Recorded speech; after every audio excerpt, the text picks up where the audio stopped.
പശ്ചിമേഷ്യയിൽ യുദ്ധം തുടങ്ങിയത് മുതലാണ് കേട്ടോ ഗ്യാസ് ആശങ്കകൾ ഉണ്ടാകാൻ തുടങ്ങിയത്. എൽ പി ജിക്ക് പുറമെ ഇപ്പോൾ പലതരം ഗ്യാസുകളുടെ പേരുകളും കേൾക്കുന്നുണ്ട്. PNG, CNG, LNG. ഇവയിൽ ചിലത് നേരത്തെ തന്നെ കേട്ടു തുടങ്ങിയിട്ടുള്ളതാണ്. എങ്കിലും ഇവ തമ്മിലുള്ള വ്യത്യാസം എന്താണെന്ന് ചിന്തിച്ചിട്ടുണ്ടോ? എന്നാൽ അതിനെക്കുറിച്ച് പറയാം. വിശദാംശത്തിലേക്ക് പോകുമ്പോൾ ഇവിടേക്ക് ഒരു ലൈക്ക് കൂടി നൽകണം കേട്ടോ. ഒന്ന്, LPG, ലിക്വിഫൈഡ് പെട്രോളിയം ഗ്യാസ്. പാചകവാതകമായി സിലിണ്ടറുകളിലാണ് ഇത് നൽകുന്നത്. ഒരു വാതകമാണെങ്കിൽ പോലും അതിനെ ദ്രാവക രൂപത്തിലേക്ക് മാറ്റിയാണ് സിലിണ്ടറുകളിൽ സ്റ്റോർ ചെയ്യുന്നത്. എന്നാൽ സിലിണ്ടറിൽ നിന്ന് പുറത്ത് എത്തുമ്പോൾ അത് വീണ്ടും വാതകമാകും. ശാസ്ത്രീയമായി ബ്യൂട്ടൈനും പ്രൊപ്പൈനും ചേരുന്ന സംയുക്തമാണ് LPGയുടേത്. സിലിണ്ടറിൽ 80% ശേഖരിക്കുന്ന ലിക്വിഡ് പുറത്തേക്ക് എത്തുന്നത് ഗ്യാസ് ആയിട്ടാണ്. ഈ വാതകം ഓക്സിജനുമായി ചേർന്നാണ് തീ ലഭിക്കുന്നത്. രണ്ടാമത് PNG, പൈപ്പ്ഡ് നാച്ചുറൽ ഗ്യാസ്. ഇത് മീഥേൻ വാതകമാണ്.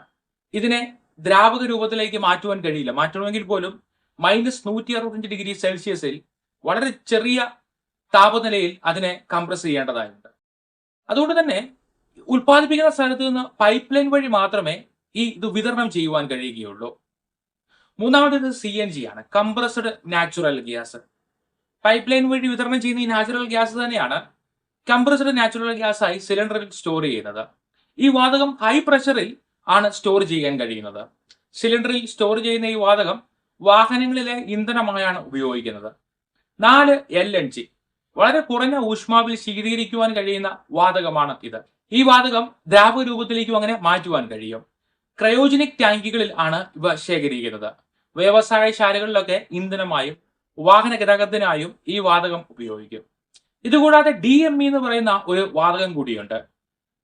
ഇന്ത്യയിൽ അതിന്റെ വികസനം അന്തിമഘട്ടത്തിലാണ്. ഗ്രേഡ് കുറഞ്ഞ കൽക്കരിയിൽ നിന്നും തവിടിൽ നിന്നുമൊക്കെ പ്രത്യേക പ്രോസസ്സിലൂടെ ഉണ്ടാക്കിയെടുക്കുന്ന ഒരു വാതകമാണ് ഈ DME. പശ്ചിമേഷ്യയിലെ യുദ്ധം ലോകമെമ്പാടുമുള്ള രാജ്യങ്ങളെ വളരെ ദോഷമായി ബാധിക്കുന്നുണ്ട്. പ്രത്യേകിച്ച് സാമ്പത്തികമായി പിന്നോക്കം നിൽക്കുന്ന രാജ്യങ്ങളിൽ ഇന്ധന പ്രതിസന്ധി രൂക്ഷമാണ്. ഹോർമൂസ് കടലിടുക്ക് വഴിയുള്ള ചരക്ക് ഗതാഗതം സ്തംഭിച്ചിരിക്കുന്നതിനെ തുടർന്ന് അസംസ്കൃത എണ്ണയും പെട്രോളിയം ഉൽപ്പന്നങ്ങളും ഗൾഫ് രാജ്യങ്ങളിൽ നിന്ന് കടന്നെത്തുന്നില്ല.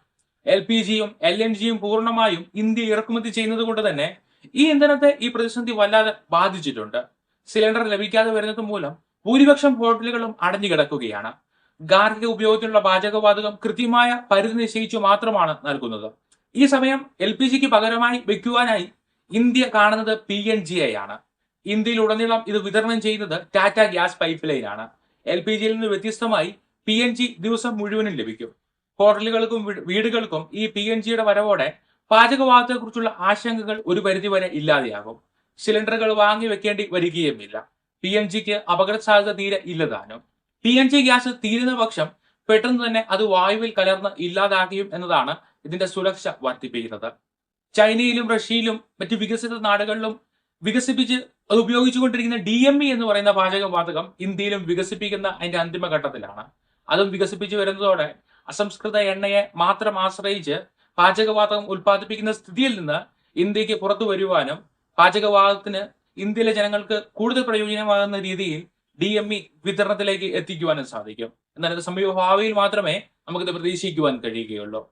നിലവിൽ കേൾക്കുന്ന ഈ PNG, LPG, LNG, CNG എന്നീ വാതകങ്ങളെ കുറിച്ച് വിശദീകരിക്കുകയാണ് ഞാനിവിടെ ചെയ്തത്. സംശയങ്ങളും അഭിപ്രായങ്ങളും കമന്റ് ചെയ്യണം കേട്ടോ. ഒപ്പം വീഡിയോയ്ക്ക് ലൈക്ക് കൂടി നൽകുക.